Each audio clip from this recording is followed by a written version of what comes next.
So my dudes, so in this video I'm going to be showing you guys my different gear I have in real life, and it's definitely quite the bizarre little collection I have here because I'm one of those kind of guys. I've always been into getting the crazy looking gear. I've had the Galaxy gear and the tropical gear before it was even cool, bro. Like, I had it back in the day when no one really thought about that. There was kind of the pioneers, I like to call them, of those cool looking gear sets like that, where it was like the Galaxy design and, your tropical design. And any, people that start coming out with that kind of gear nowadays, they're really just copying what these people already did. These are the original people that came up with these type of designs right here. And I knew it would eventually catch on and people would be like, hell yeah, I want some Galaxy gear, or hell yeah, I want some tropical gear. I knew that would catch on. I knew that would be a trend, and these people sort of did it back when it wasn't even like cool. The Galaxy design stuff has really been something that has just recently been like a big booming kind of thing. Everybody wants a Galaxy t-shirt and a Galaxy fucking mug and a Galaxy this, Galaxy that, Galaxy everything, because it just looks sick. I mean, you can't deny that. But so these were the original stuff here. So it's pretty cool. I feel like these are the best sort of Galaxy gear and tropical gear they've ever made for motocross. So that's my own personal opinion, but so this is where it all started for ya boy right here. Was the One Industries, I'm pretty sure this is just called Galaxy. One Industries DEFCON, this is probably like 2000, either 10, 11, or 12, somewhere around there. You can probably find it on Google if you want to really look it up, but it's sick, dude. I mean, it's not only a Galaxy pattern, but it's got a spaceman over here. It's got fucking launch pads and spaceships and satellite probes and planets and everything. Got a little space dude right here. And it is sick. Let me turn it over to the back. So this is before I even got numbers on my gear. So this is kind of way back right here, but the back is sick too. Check that out, dude. Like, is that not awesome? And it was cool when you would be riding because, like, this kind of Galaxy gear right here doesn't overdo it. And that's what I see some of the newer people that try to come out with Galaxy stuff. Like, and nowadays you can even make your own stuff with the canvas. I'm sure a lot of people have made their own Galaxy patterns with that. And what people will do is they'll go in there and they'll just make like a jersey that has a full, it'll be like that right there, but over the entire jersey, like literally every inch of the jersey. But what was cool about this One Industries gear right here is it sort of had that in one area, but then it like faded to black. So you really got the feeling like it was out in space. And when you watch me riding with this gear on, it was pretty sick because like you just seen a little bit of purple on my arm and then the rest of it was kind of black. And I don't know, it just had a really cool look to it. But got this either moon or planet or something over here. So yeah, this was the one of the sickest gears. I no longer ride with it anymore because it kind of, I mean, it still fits me, but I don't know. I've got newer gear and just kind of started rocking with that a little bit. But yeah, this is where it all started for Spencer. Some people may think that, like, I'm this person that just, looked at some other gear and made all these Galaxy tracks from that and blah blah blah whatever. No, dude, like, I've been doing this Galaxy thing ever since I first got into to motocross. I mean, this was like, when it comes to Galaxy and tropical stuff, that was already at my core before I ever even really built custom tracks for MX Simulator. So that's kind of a cool little info about me. Is like, I've been living this kind of cool, different looking things and stuff like that. I mean, this didn't all just come off of a whim. Like, I wanted to do this kind of stuff for a while, and I always thought it was cool for a while. So, but yeah, that was the One Industries Galaxy. This is I keep this in a safe place, and I'll keep this gear forever. So it was pretty cool. So then it went from that to, let me go ahead and explain something else too. One Industries actually came out with another set of gear after that. like a year later that was called Nebula or Neptune or something. And what it was basically just a completely black jersey, but it had like blue stars all over it. It was sick too. I can't believe I never bought that one, but I just didn't realize they had that one at that time. So that was another cool one. If you can get your hands on either one of those, if One Industries, if you ever watch this video, which you probably won't, please, for the love of God, remake your Galaxy gear. I will buy like literally 10 sets of that, but and your Nebula gear and all that stuff, I'll buy that. The thing about it is, these are actually like big name brands that are making this gear. It's not just like some random new company out there that's trying to make some Galaxy gear or some tropical gear. Like, this is One Industries right here, boy. Like, they made it quality, so that's kind of the difference about it. But so went from there and then kind of went to here. Sorry about a little bit of dirt on the jersey here, but then it went to, I think this is called damn, what's the name of this gear?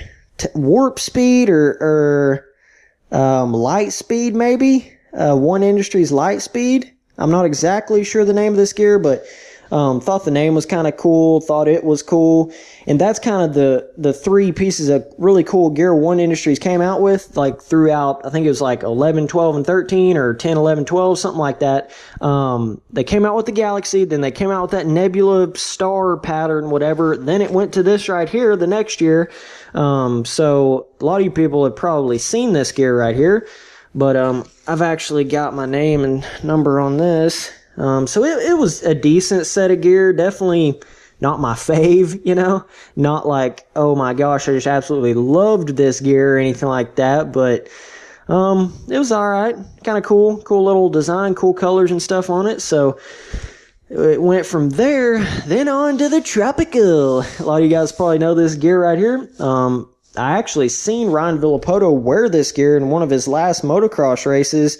That's kind of where I noticed it. And so I seen it and I was like, oh yeah, dude, gotta get that. So this is if you ever see any tropical gear or anything like this, is the original. This is the OG right here, bro.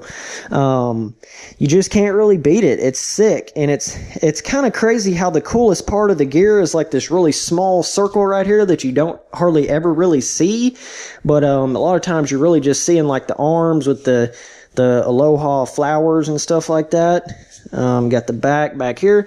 A lot of you guys know I rode with this on MX Simulator. This is kind of my original MX Simulator gear I was running for a while because I thought it was sick. When I first got into MX Simulator, this was the gear I was running in real life. So then I found it in MX Simulator and started running it on MX Simulator, and the fact that I was making tropical custom tracks and stuff. So yeah, got it in real life, bro. That's what I'm running right now. So I don't know, if none of these companies continue to make these cool gears, I may have to go to Inverted or one of those other Canvas or something like that to get my Galaxy fix and Tropical fix. Not really sure, but yeah, I seen it coming from a mile away that people would eventually want actual cool looking gear like this instead of just like white gear with a black stripe going down it or something weird like that. Like, that gets old, it gets boring. I think it's sick having actual unique cool looking gear like this. So okay, that was all with the jerseys. Of course, I have the pants that go with them. Didn't feel like bringing those out here, but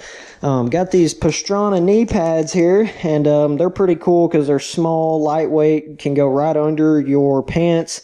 And that was always my thing. I was trying to find comfort with any sort of protection and stuff like this, but when you have knee pads, it definitely adds a level of confidence to your riding. It really does. Because anytime you just lay the bike over or something like that, you know, you're not gonna like, you know how when you hit your knee on something just barely, I mean, you can crash going 2 miles an hour, and if you hit your knee, you're gonna be laying there like a little girl, you know. So it's nice to have these knee pads. I mean, motocross, gnarly sport, and chest protector. This is a cool chest protector right here because it's small enough to go under the jersey, and it has the little thing back here where you can actually put on a freaking neck brace without it like jacking up your helmet. You know, it's actually got a spot for your neck brace there. So then I have the neck brace here. The neck brace, it can definitely be uncomfortable if you've never rode with one and you try to start riding with one, but honestly, when they say you get used to it, you really do. Like, it's not that big of a deal once you get used to it. And I've had some crazy crashes where I've flown all the way across the track, landed on my back, neck, side, and I've been lucky. No telling if the neck brace made a difference in those situations, but all I know is motocross is gnarly and you might as well wear everything you can wear. Everything you can afford to wear as far as money-wise anyways, So, and it comes over here. I had some pretty cool Red Bull gloves. I couldn't actually find them, but I've just been kind of rocking with some random stuff like 100% gloves, just kind of anything I can come across, and that's pretty much what I run with gloves. It's not that crazy of a importance. Some people don't even run gloves, but yeah, it's that's kind of what I do there. Had some Red Bull gloves. Can't remember what happened to them. I don't know if they got too small or ripped or what, but then got the Shoei helmet over here. So you can't compete with Shoei on helmets, man. They are the lightest weight. Oh, dude. But the most expensive helmets by far. There ain't no joke about that. I kind of messed around and got used to these Shoei helmets, and now every time I want a helmet, I want a Shoei.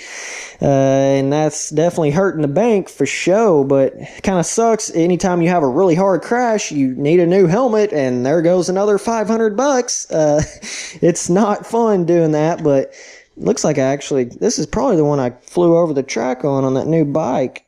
I can't really remember, but Shoei helmets, I mean, right when you put it on your head, it's like you're getting what you're paying for.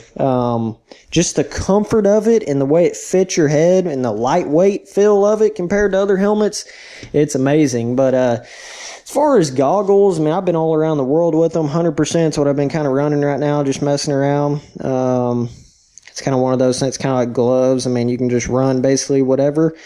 So now as far as boots, this is one of my biggest problems I had when I first started riding, and I didn't even start riding until I was like 14, and didn't start really racing or anything until I was like 15 or 16. So I was definitely a late bloomer, had no idea what I was doing at all.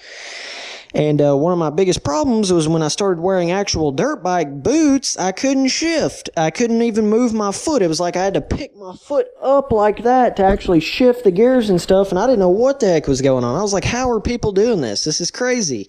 What I came to realize is you've got to, work your boot in, which means like spend 5 days of just sitting there creaking down on actually working the boot in, and it's definitely something you've got to work in for sure. But another thing I realized is that how expensive you want to get into buying the boots. You can go up there and buy a cheap pair of Thor stiff as a rock hard cock hard, and you're not going to get anywhere with those boots. You're not going to be able to shift with them. Don't matter how much you wear them in and do all that, But if you go up there and buy an expensive pair of Alpine Star Tech 10s, they're going to feel like a tennis shoe. So that's kind of your difference there. And that's the same with the Shoei helmet and the boot. Super expensive, but you're getting what you're paying for. And when it comes to motocross, it's such a dangerous thing as it is anyways. It's one of those things. I would rather spend the money to have a boot that I can actually shift gears with than buy a cheap pair of boots and not shift gears and not get a gear shift and fly over the front of the bike and kill myself. It's one of those things. If there was ever something I would want to really spend money on and get quality over cheapo stuff, it would be motocross stuff. So yeah, that's kind of the little history on my dirt bike gear and crap that I got going on here. So anyways, hope you guys enjoyed the video. Later, dudes.